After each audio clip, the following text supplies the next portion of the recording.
So, people are just freaking out about the whole GameStop stock right now going up, amidst, mind you, an entire stock market that is just not doing so hot all of a sudden. All these gains, and we thought we were out of the woods. Basically, is what it felt like, stock market wise. Like they were at all time highs again, and you know all of a sudden now we're going to the levels back we had in beginning of January, which everyone's like, oh no. um, and and then this GameStop thing happens, and the story behind it, if you don't know, is the big guys were shorting the stock big time. Lots of they had 800 stores closing in the last whatever few years, and investors were betting on the fact that things are going more online, that retail spaces like GameStop are going to go away. And sure enough, I'm sure a bunch of nerdy gamers online from Wall Street Bets, which is, I guess, a Reddit forum. I glanced at it, but I guess a bunch of nerdy gamer guys, which is why on the news they're like, mostly white males, because that's how news reports everything nowadays. But probably is. But why does that have to do with anything? They're gamers, and how do you know that? All you can see are, names on profiles. But anyway, they probably are just a bunch of nerdy gamers who wanted GameStop to go up because they've been buying from GameStop for years, and they don't like the fact that Wall Street's betting against it. So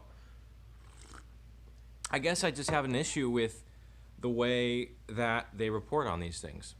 That's probably my main issue nowadays in general, is just the way they report on stuff is just so ridiculous. Or has it always been like this? I guess maybe I just never realized how bad it was. Like, they'd say things like, because if you think about it, it's like you're investing in the stock, you're essentially inflating the stock. And they're literally saying on the news, they're saying, the stock market is not a casino. And it's like, wait, what? I'm sorry, it's not? What? Like, I literally want to ask these people. I wish I could. I literally would love to go on there and just be like, okay, explain to me, besides the fact that you just have an idea about the stock market, can you actually explain to me how indeed the stock market is not like a casino? And I'll wait. Like, I will sit there and be like, no, really, tell me tell me a legitimate reason how it's different, other than you have a different idea about it. Because literally the nature of the stock market is, I'm betting on something I don't know. I'm betting on the future a stock value will change one way or another. How is that not a casino in its purest sense? So again, it's like, and they're like, they cap off their news segment with like, now, remember, just invest in like index funds and 401k and like all these like buzzwords that they want to give to the masses. And I'm like, what kind of garbage do you feed people that's like, this is why people are so stupid, is because you are giving them just a bunch of bullshit. It's like, the stock market is gambling. Make no mistake about it. It's just that we can gamble, we can bet on our institutions, we can bet on progress because it will happen. And we can bet on inflation. That will happen.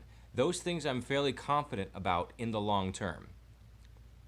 Maybe that's what they're talking about. The Benjamin Graham style long-term investments, short-term investing and artificially dragging a price up is just gambling. It's like, make no mistake, when you put your money in the stock market, you're putting your money in the pot, okay?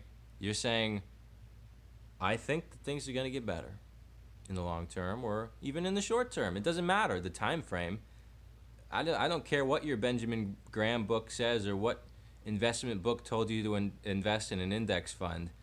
When you put your money in the stock market, there is risk involved. It is exactly like the casino, and do not try and tell me otherwise, because you're lying to me. And I don't like news organizations lying, and it's just rampant nowadays. It's getting really bad. And this is like a mild, tame example, luckily, of that. But it's an interesting phenomenon. Um, the ability for people to uh, arbitrarily or just kind of choose. But it's like the response by TD Ameritrade and all these guys, like Charles Schwab, they're like limiting the amount that you can trade these stocks. And I'm like, interesting. And, of course, as private institutions, they have the ability and the right to do that, right? And then the Biden administration even has heard about this, and they also are monitoring the situation, as they say. And it's kind of like, I get the TD Ameritrade being able to, stop people from trading this in crazy amounts because it's their platform. You know, I choose to, I chose to have them as my broker, but the government, I don't think the government should have any say. Um, but of course, we all know that they do, right? We all know that if they wanted to, they could pull the plug on. I mean, what is I mean, FDIC? What is that? But not like the ability to pull the plug on things that they don't like, on things where all these big money institutions were making money hand over fist, shorting the stock and then having it happen. But as soon as like a subset of retail investors, mess with the market, all of a sudden the government's like, we're monitoring this situation. And it's like, I, I don't, I mean, obviously, my stance on this. I don't think the government should be able to regulate it. I'm even wary of like using institutions or brokerages that limit my trades also. But here I am sitting with TD Ameritrade, and it's like, well, if everyone limits it, you kind of have no choice. So that's how they kind of, I mean, isn't that how they get you in every scenario? It's like, oh, when all the options are, it's like social media. When all the options are, you know, able to take you hostage, make decisions for you, and you don't have any other options, like, what do you do? Right? And they have the right. They're a private institution, and I, quote unquote, agreed to their ability to do that. Well, when there's no other options, it's like, what do you want for dinner? A sandwich, or a cheese sandwich, or a peanut butter sandwich, or a ham sandwich. And I'm going, what if I don't want a sandwich? You know? No other options. Sorry, kiddo. So you chose a sandwich tonight. That's what it's akin to. Anyway, it's a short one, so I'll leave you to your day or morning or whatever time of day it is for you now. See you later.